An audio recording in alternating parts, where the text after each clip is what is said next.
গত কয়েক বছরে বিদেশ থেকে আসা পর্যটকের সংখ্যা ৩ গুণ কমেছে। নানান প্রতিবন্ধকতায় তাই এই খাতে বিনিয়োগ করেও হাজার কোটি টাকার ক্ষতির মুখে হোটেল মোটেল। বিদেশি পর্যটক বাড়াতে এবার সার্কভুক্ত দেশের পর্যটকদের আনার পরিকল্পনা নিয়েছে সরকার। পর্যটন শিল্প নিয়ে চয়ন রহমানের ধারাবাহিক প্রতিবেদনের আজ দেখুন শেষ পর্ব। ছবি তুলেছেন অনুপম বিশ্বাস। বাংলাদেশ ব্যাংক ও পর্যটন কর্পোরেশনের সর্বশেষ তথ্য অনুযায়ী গত ১৫ বছরে পর্যটন খাত থেকে রাজস্ব আয় বেড়েছে প্রায় ৫ গুণ। যদিও গত বছরের আয় তার আগের বছরের তুলনায় কমেছে। ট্যুরিজম বোর্ডের পরিসংখ্যান বলছে গত ৫ বছরে দেশে আসা বিদেশি পর্যটকের সংখ্যা ৬ লাখ থেকে কমে এসেছে মাত্র ২ লাখে। তবে বাড়ছে অভ্যন্তরীণ পর্যটকের সংখ্যা। পর্যটন বর্ষ সফল করে তুলতে বিদেশি পর্যটক বাড়াতে বেশ কিছু পরামর্শ দিয়েছেন বিশেষজ্ঞরা।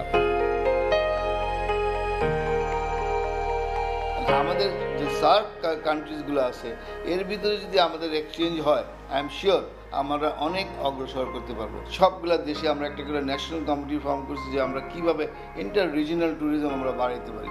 যে আমরা ইন্টার রিজিনাল ট্যুরিজম বাড়াইতে পারি, ডেফিনেটলি সব দেশের, আমার না, নেপাল বলেন, ভুটান বলেন, ইন্ডিয়া বলেন, সবার একটা ট্যুরিজম ব্যবসা অনেক অগ্রসর করবে। এমন মন্দায় গত ৩ বছর হাজার কোটি টাকার ক্ষতির মুখে পড়েছে হোটেল মোটেল মালিকরা। এমন ক্ষতি এড়াতে আসছে পর্যটন বর্ষকে সামনে রেখে বেশ কিছু দাবির কথা জানিয়েছেন তারা। কক্সবাজারে এবং বিভিন্ন পর্যটন শহরে সুন্দর সুন্দর হোটেল হয়েছে, সবগুলো কিন্তু আমরা খুব বেশি ভালো অবস্থায় নেই। সরকার একটা সিদ্ধান্ত নেয় যে অ্যামিউজমেন্টের জন্য একটা সিদ্ধান্ত নিয়ে যদি এগিয়ে আসে, আমরা মনে করি যে সেই পর্যটনকে আমরা পর্যটন বছরের সাথে সেটা উৎসব মুখর করে সেটা আমরা পালন করতে সক্ষম হব।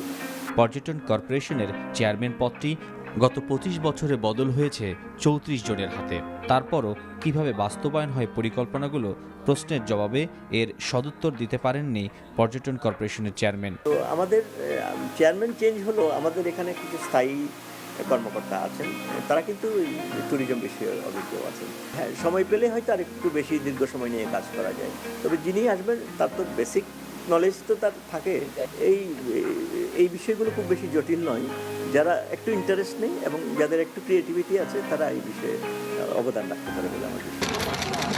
বিশ্ব পর্যটন সংস্থার ভবিষ্যৎ হিসেবে আগামী এক দশকে পর্যটন খাতে যে ১২টি দেশের দীর্ঘমেয়াদের ভালো করার সম্ভাবনার কথা রয়েছে, সেই তালিকায়ও আছে বাংলাদেশের নাম।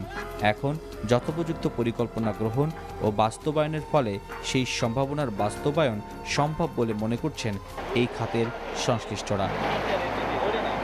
চয়ন রহমান, এনটিভি নিউজ, কক্সবাজার।